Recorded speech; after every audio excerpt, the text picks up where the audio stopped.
नमस्कार।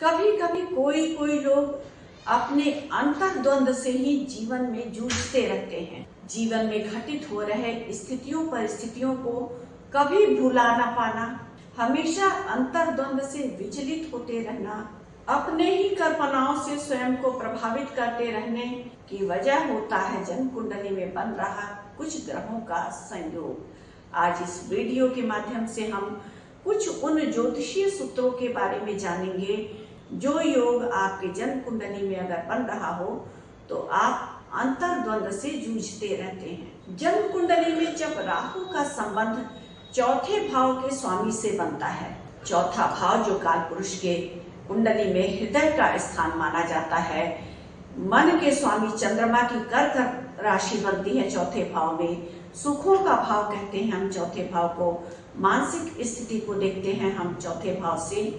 उस भाव के स्वामी के साथ अगर राहु का संबंध बन रहा हो और उस पर शनि और मंगल की भी दृष्टि पड़ जाए तो वो व्यक्ति मानसिक रूप से बहुत कमजोर हो जाता है और अंतर्द्वंद से जूझता रहता है।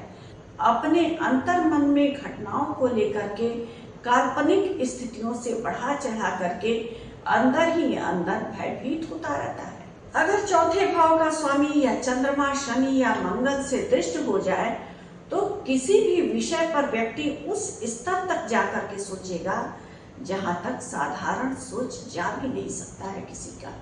खुद से सवाल करता है व्यक्ति और खुद ही जवाब देता है। अंतर्द्वंद से जूझते जूझते व्यक्ति का निर्णय क्षमता कमजोर हो जाता है। शनि और राहु का संबंध अगर जन्म कुंडली में चंद्रमा से बने या सूर्य से बने तो ऐसा व्यक्ति आंतरिक द्वंद से जूझता रहता है, क्योंकि मन का चंद्रमा कारक होता है, विचारों का कारक होता है, बहुत सौम्य ग्रह होता है चंद्रमा। अगर चंद्रमा मन का कारक जो है वो शनि या राहु जैसे पाप ग्रह से पीड़ित हो जाए, दृष्ट हो जाए तो मानसिक कल्पनाओं से व्यक्ति स्वयं को भयभीत करता रहता है और निर्णय क्षमता अपनी कमजोर करता है, क्योंकि सोच में ही सारी ऊर्जा का अपने क्षय कर देता है। अगर लग्न में शनि राहु की युति हो और चंद्रमा या सूर्य से शनि राहु दृष्ट हो जाए तो आत्मविश्वास की भारी कमी होती है व्यक्ति के व्यक्तित्व में। अपने ही द्वारा किए हुए निर्णय को परिवर्तित करता रहता है और अंतर्द्वंद से जूझता रहता है व्यक्ति।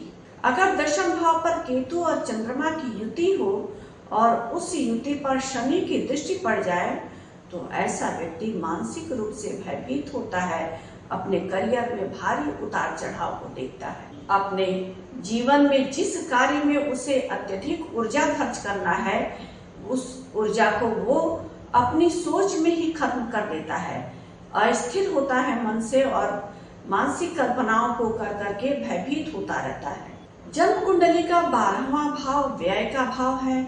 यहाँ से हम मोक्ष को, मुक्ति को देखते हैं, भौतिकता को देखते हैं, विदेश यात्रा को देखते हैं, जेल को देखते हैं हम 12वें भाव से।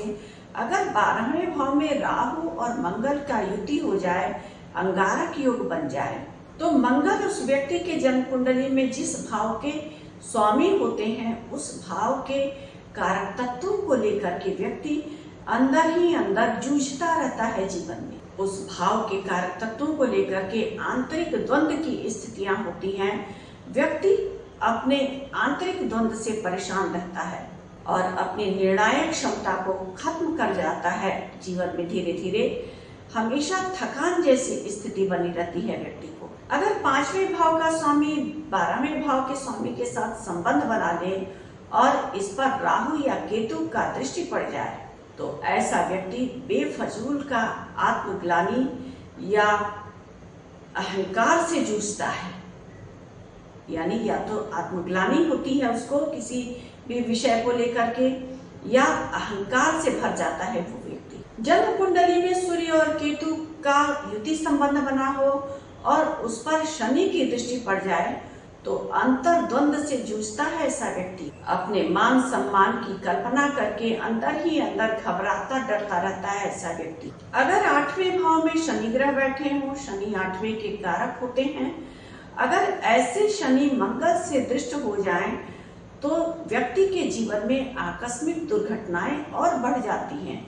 8वें भाव में शनि ग्रह बैठ करके व्यक्ति का जीवन संघर्ष और समस्याओं से ऐसे ही भरे रहते हैं, और अगर इस शनि का मंगल से संबंध बन जाए तो आकस्मिक दुर्घटनाओं की स्थितियां बन जाती हैं व्यक्ति के जीवन में।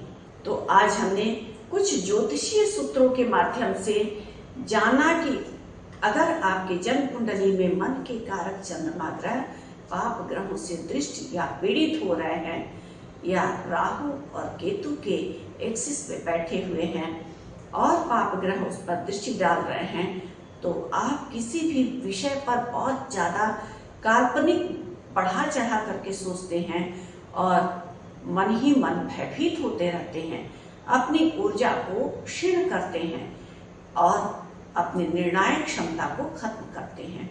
उम्मीद है आपको हमारे ये वीडियो पसंद आया होगा। अपने जन्म कुंडली में बन रहे ग्रहों के इस संयोग को देखें। अगर आपके जन्म कुंडली में मन के कारक चंद्रमा ग्रह पीड़ित अवस्था में है तो शिव जी का निरंतर जलाभिषेक, रुद्राभिषेक, शिव पंचाक्षर मंत्र का जप या शिव सहस्त्र नाम का पाठ करते रहने से चंद्रमा से संबंधित दोष धीरे धीरे जीवन में खत्म होते हैं। अगर फलाहार पर पूर्णिमा का व्रत करे व्यक्ति, चंद्र को अर्घ दे दूध से और चंद्रमा का पूजा करे, चंद्रमा का मंत्र जप करे संकल्प पूर्वक, तो चंद्रमा की शुभता बढ़ती है। उम्मीद है आपको हमारा ये वीडियो पसंद आया होगा। हमारे वीडियो को लाइक करना ना भूलें और हमारे चैनल को सब्सक्राइब करना बिल्कुल भी ना भूलें।